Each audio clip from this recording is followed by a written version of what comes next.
Сәлеметсіздер ме, құрметті оқырмандар? Қазақ жазушысы, халықаралық Алаш әдебиет сыйлығының иегері Қуандық Түменбай 1955 жылдың 22 тамызында Қызылорда облысы Шиелі ауданы Ыбырай Жақаев атындағы ауылда дүниеге келген. Бүгінгі тақырып Қуандық Түменбайдың «Жасыл жанып тұрғанда» хикаяты. Орталық балалар кітапханасы YouTube арнасынан ұсынады.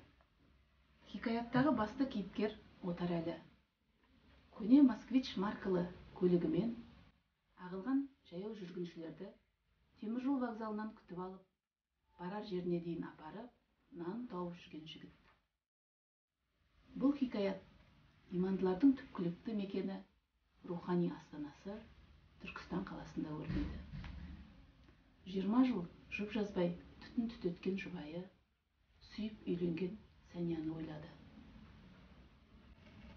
Бір перзенттен басқасын артық көрген, өзіне айтпастан құрсағындағы сұлбасы салынған сәбиін жоқ қылып жібергенін, үйге жиһаз кіргізген күні шат-шадыман болып отырып, жайып салғанын жұбайынан естігенде, төбесінен мұздай су құйғандай сілейіп тұрып қалды. Сен енді менің Сәниям емессің, деген сөз аузынан шығып кетті. Оң иығына қоншиған аңқау періште сол иықтағы шайтанның азғыруына ерді. Содан екеуінің арасы суый бастайды. Отарәлі көршінің 20 жасар қызын таксиіне отырғызып, институтына жеткізіп салуы жиіледі. Кездесуі, күтуі, алабұртуы басталды. Бұның бәрін Сәния сезіп жүрді. Бір күні Үміт таксиге отыра бергенде, сіркіреген жаңбыр астында аңдып тұрған әйелі қол шатырмен басынан ұрды. Қыздың қара қасын сойып өтті. Жүзін қан жуды. Қыз жүгіре жөнелді. Отарәлі болса, орнынан қозғалып кетті. Кешкісін ауруханадан Үміт ауыр халде жатқаны туралы хабарды естіп, Сәния Отарәлімен бірге ауруханаға барды. Үміт бір бөтелке сірке суын ішіпті. Қалтасынан Отарәлінің телефон нөмірі шыққан. Таңғы 4-те Үміттің көзі жұмылды. Осы оқиғадан кейін отбасының шырқы бұзылып, Сәния ұлы ізбасарды алып кетіп қалады. Арада айлар өтеді. 2 жылдан кейін Отарәлі Алматыға баласын бір көруге барғанымен көре алмайды. Себебі бала нағашыларында тәрбиеленуде. Үйіне қайтып келе жатырған Отарәлі әкесі 9 некелі болған, 9 әйелді табалдырығынан аттатқан. Ал мен болсам, бір әйелдің басына ақ құя алмай жүрсім мынау деген ойлар санасын жаулап алды.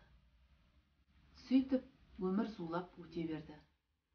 Бірде вокзалда тұрғанда, Әзірет Әліге дейін жеткізіп салшы деп, бір ақсақал Отарәліге жолығады. Қарттың жүгін жүк салғышқа әрең сыйғыза бергенде, ботадай боздаған балаң дауыс құлағына үздік-создық естілді. «Көке, тоқтаңыз, мен ізбасармын ғой, танымай қалдыңыз ба?» деп 15-тегі балаң жігіт алдыңғы бос орынға жайғаса кетті. «Сізге бір көрініп кетейін деп едім, келер жылы Түркістанға оқуға келемін» деді. Отарәлі аң-таң: «Көке, мен келіншек түсіргесін, бәрі де ұмытылады» деген сөзді естіген Отарәлі тежегішті қалай басқанын білмей қалды. Жасыл жанып тұрғанда мелшиіп қалған неткен нәутек деген жолаушылар ышқынып жол сұрады.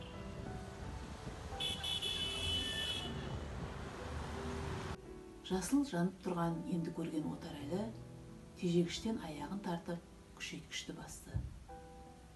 Ізбасар бет орамалын шығарып, әкесінің маңдайынан шыққан моншақ терді сүртті. Осындай хикаяттар сіздерге қызықты болса, орталық балалар кітапханасына шақырамыз.